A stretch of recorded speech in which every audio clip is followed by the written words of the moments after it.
Hi, my name's Carissa, Hi, I'm Fiona. and this is going to be our book review and reflection. For our first question, for the what top 3 overarching themes did your book share? I just wanted to discuss that my novel my novel was Just Medicine, by the way, and it talked about health disparities and implicit and explicit biases. And basically, it was talking about how health disparities were basically any differences that are related solely to race and ethnicity, as implicit biases are any unconscious racism that someone might have. So basically, it's when they have unconscious thoughts that are racially skewed. And then also, explicit biases are basically your conscious, intentional, racially skewed viewpoints. And then the novel explained further that implicit biases basically control your behavior more than explicit biases do, which is basically your unconscious thoughts are controlling your behavior more than your conscious thoughts. And basically, this later discussed how individuals have these implicit biases, which make them engage in more racial discrimination without them knowing. And then for health disparities, the novel included several studies which showed basically the differences between treatment for individuals who were white and then also individuals who were Black. So basically, these Black patients were seen to experience different styles of communicating from physicians than the white individuals did. So they basically were receiving less information from any providers and physicians about their healthcare options, which then obviously had a cost on their health, because then it led to lower self-reported health measures from these patients, and then the patients were less likely to listen to the recommendations from the physicians, which then obviously negatively affected their health. So similar to you, Carissa, I also felt that my book, so I read Dying While Black, and I also felt that it allowed me to gain a unique perspective on how an individual's race can ultimately lead to the level of care that they are provided. And in terms of when we talk about Black Americans, this can be a negative connotation. So I thought that Randall did a really excellent job of kind of tying in her own personal story when providing statistics, and it made it a bit easier to understand when she was able to cohesively tie all of the elements together. So Dying While Black addresses many different themes, but three overarching themes that I focused on was the health discrepancy between white Americans and Black Americans, racial inequities, and how racism has been an adapting yet pervasive aspect of our society, as Randall is able to highlight, as she thinks of racist healthcare as being a very big concern. So the first theme that I want to talk about is the health discrepancy between Black and white Americans, and how these discrepancies, they often lead to inadequate medical care to Black Americans. So Randall provides numerous statistics, and she shows that when you compare a white American to a Black American of the same socioeconomical class, you see that Black Americans still fall short in life expectancy, death rates, infant mortality, low birth weight, and disease rates compared to white Americans. So I thought that this is really something interesting, and she dives a bit deeper into it throughout the novel of why this might be the case. And a lot of it goes back to racist healthcare. So another overarching theme was of racial inequity, and how this leads to racial discrimination because it takes controlled factors and compares two individuals who are of similar, socioeconomically, they're similar, maybe where they live, it's very similar, but the only difference is color of their skin, and how racial discrimination occurs when race begins to play a factor in individuals' care. And then the last overarching theme I wanted to talk about was how modern healthcare is still tied to back to the slave period, and how these health discrepancies, while they have narrowed a bit since then, they still are a huge wide gap between them, between Black Americans and white Americans when receiving care. So Randall talks about 4 categories of institutions and how they show how they're racist. So there's non-racist, reform racist, reluctant racist, and overt racist. And then she talks about how they all have contributing factors to whether they are prejudiced and they discriminate. So I thought the two that I kind of wanted to hit on were reluctant racists, because Randall talks about how this is the most pervasive type of racism in institutions, and how it's really challenging to fight, because they don't necessarily have the prejudice, but what they do, it directly discriminates, like the practices that they have directly discriminate against Black Americans. And then she kind of compares that to overt racism, which is the combination of prejudice and discriminatory practices.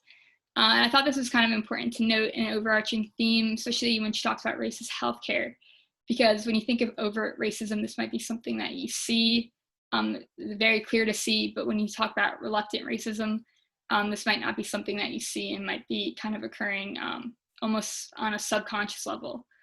But it's still very important because it directly discriminates against Black Americans and affects their type of care that they receive.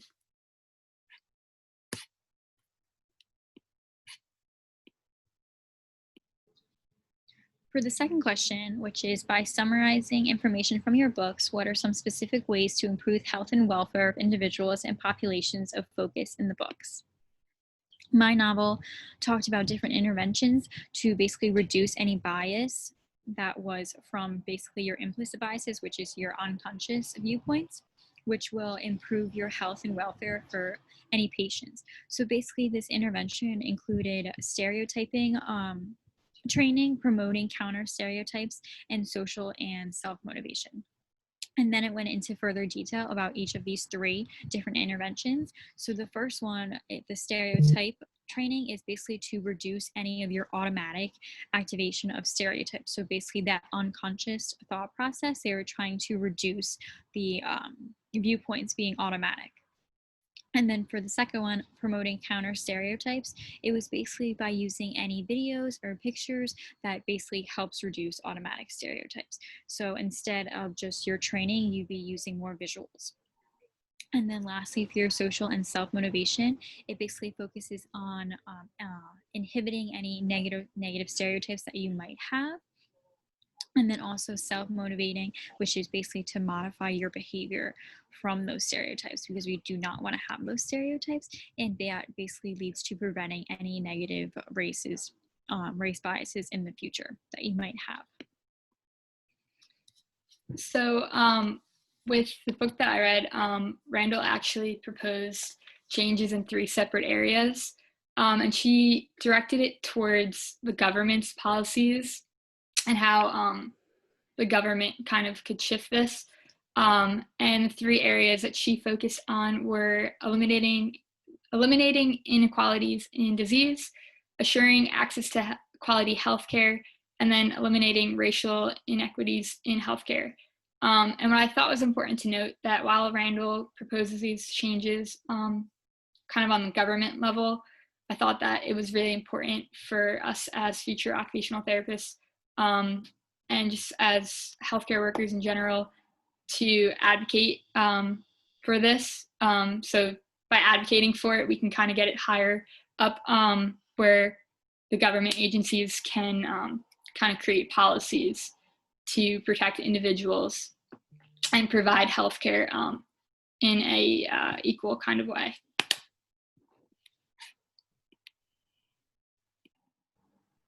So for the last question, which is each share an important takeaway regarding how this book will impact your work as an occupational therapist. So basically reading this book, I felt like it really opened my eyes to discrimination that I was not necessarily aware of before. Yes, I knew that our society had disparities and discrimination. However, I didn't know the extent to our discrimination and disparities that we had, especially in healthcare.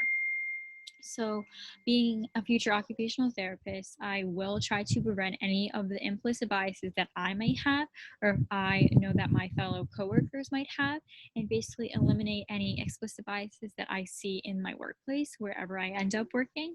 And I now understand how much of these health disparities can hurt individuals, which really isn't fair.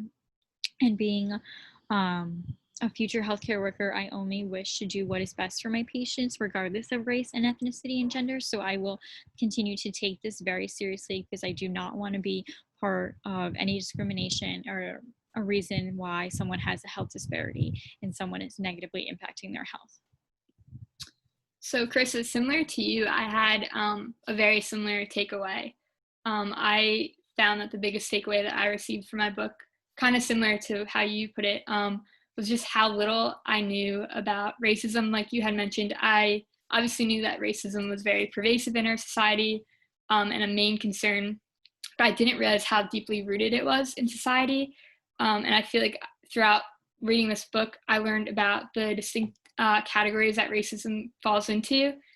So in the book, Randall explained that the gap between health discrepancy is narrowing, but it's still pervasive. So as a future occupational therapist, I'm aiming to provide equal care to all of my clients despite different individual differences such as socioeconomic status, race, or disability, for some of the examples. And then similar to what you mentioned with implicit bias, I want to ensure that myself and my coworkers, that we do not fall into any of these categories regarding racist behavior or ideology, and that this is something really serious to think about. And if we do see it in the workplace, to shut it down as quick as we can. Because as occupational therapists, I believe that we have to advocate for our patients and their families against any form of discrimination, especially race, because as we've seen, especially this year, just how deep rooted it is, and that it still exists in every community, county, state, and nationwide. So thank you so much for listening to our book review. We felt that by reading these books, we learned a lot on discrimination and racism, and moving forward into our education and career, we are definitely going to be able to better incorporate this when treating clients and patients.